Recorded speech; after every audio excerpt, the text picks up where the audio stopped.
Vote যত এগিয়ে আসছে ততই স্পষ্ট হচ্ছে মানুষের রায়।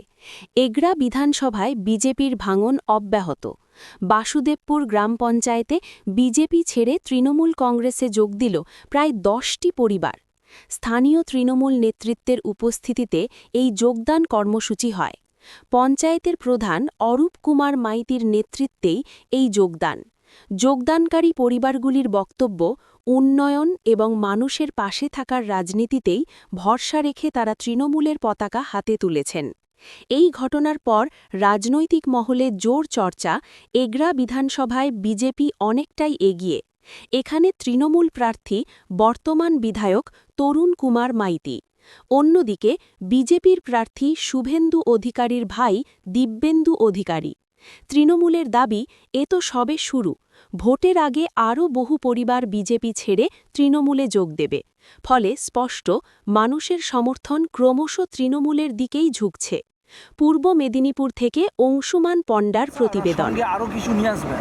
আপনারা দেখলেন 10 জন অর্থাৎ 10টা পরিবার এই মুহূর্তে আমার সঙ্গে যোগ করলো, কিন্তু আগামী দিন আরও যোগ করবে।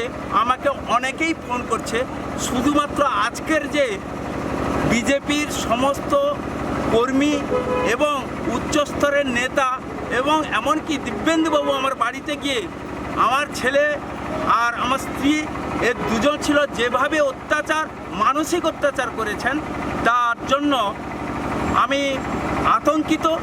তাই আগামী দিন এই যে মাস্টারমশাই বলে গেলেন যে আজকে সমস্ত তৃণমূল কংগ্রেস আমাকে সাহায্য সহযোগিতা এবং সুরক্ষা দেবেন, তাতে আমি কৃতজ্ঞতা স্বীকার করি। এই ভোটের প্রাক্কালে বিজেপি থাকাকালীন আমি প্রথম যে আশা নিয়ে এসেছিলাম, কিন্তু এই আমার স্ত্রী 3 বছর নির্বাচনে আমাকে যেভাবে অবহেলিত করেছে, সেই থেকে উপলব্ধি করতে পেরেছি এই দলে থাকা আমার পক্ষে সম্ভব নয়।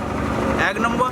2 নম্বর হচ্ছে, এত ধর্ম নিয়ে যে রাজনীতি করছে, এটা শুধু পশ্চিমবাংলার জন্য নয়, এটা সারা বিশ্ব তথা সারা ভারতবর্ষের জন্য এটা ক্ষতিকারক। 3 নম্বর হচ্ছে, আজকে অধিকারী পরিবার যে পরিবারতন্ত্র করছে, সেটা পশ্চিমবাংলার পক্ষে ভয়ঙ্কর। তাই আমি বিজেপি ছেড়ে আজকে তৃণমূলে যোগ।